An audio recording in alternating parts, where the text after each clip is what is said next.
Votre JT de la métropole en moins de 6 minutes, c'est ici et chaque semaine sur Télé Grenoble. Télé Grenoble, plus chauvine que jamais, on peut se le permettre sur cette terre de rugby qui est donc la métropole. Un an après avoir quitté l'élite dans des conditions catastrophiques, le club grenoblois, le FCG Rugby, a accompli un véritable exploit au Stade des Alpes. On y retourne, c'était samedi dernier. Le triomphe du FCG qui sort du stade dans la liesse.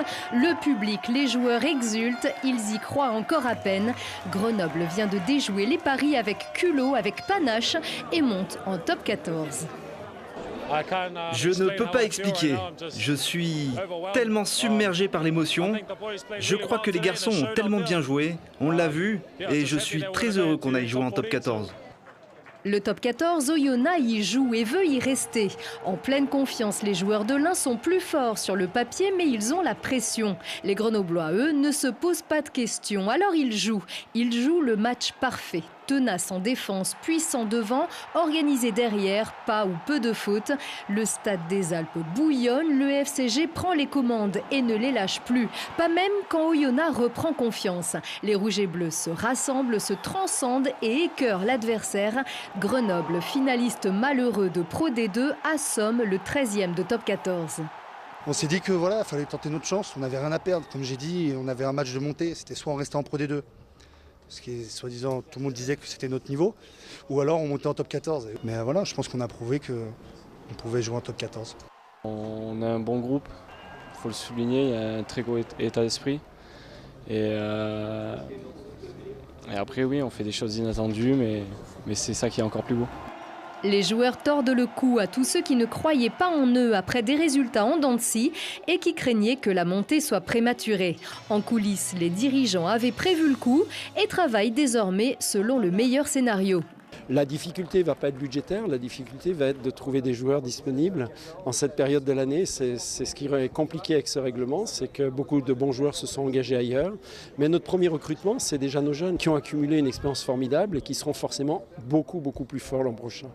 Et si les négociations vont bon train, l'équipe prend le wagon des vacances, laissant son public aux anges.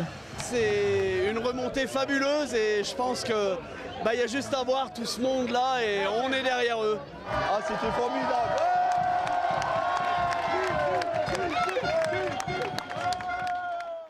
Voilà une grosse ferveur populaire autour de cette équipe qui donc recevra dans votre stade métropolitain des équipes comme Toulon, Toulouse, Clermont dès la fin du mois d'août prochain.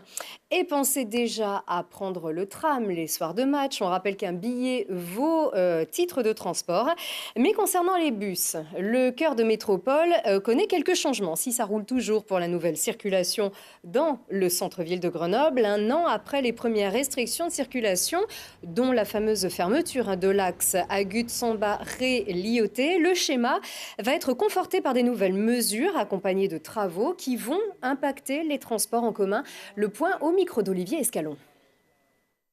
On rentre en phase opérationnelle de la reconfiguration du boulevard Agut-Ré-Samba-Lioté qui va être livré pour partie en fin d'année 2018 sur sa partie sud de Chavant jusqu'à Lesdiguières et sur sa partie nord au-delà de Lesdiguières qui sera livrée mi-2019. Et donc à compter du 14 mai jusqu'à la fin de l'année 2018, il y a des déviations de lignes de bus qui sont indiquées. Les lignes qui utilisent aujourd'hui le cours avec une voie bus dans chaque sens vont être pendant quelques mois avec un seul sens de circulation. Donc les bus entreront seulement sur Agut-Ré-Samba-Lioté et seront déviés pour ressortir du centre-ville de Grenoble pour permettre les travaux de reconfiguration du cours. Donc à compter du 14 mai, et un petit dépliant est disponible et diffusé dans le réseau de transport en commun pour informer tous les usagers des arrêts de bus provisoires pour ces déviations de lignes de bus. Les lignes de bus continuent évidemment à fonctionner, mais les arrêts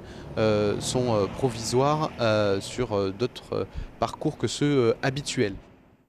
Et le bus peut aussi vous amener vers un bol de fraîcheur pour votre détente. Ça y est, la base de loisirs du Bois Français ouvre son portail ce samedi. C'est à quelques minutes seulement du centre de Grenoble, avec donc des jeux pour les enfants tout autour du lac Taillefer, de la restauration, des boules, du ping-pong, etc.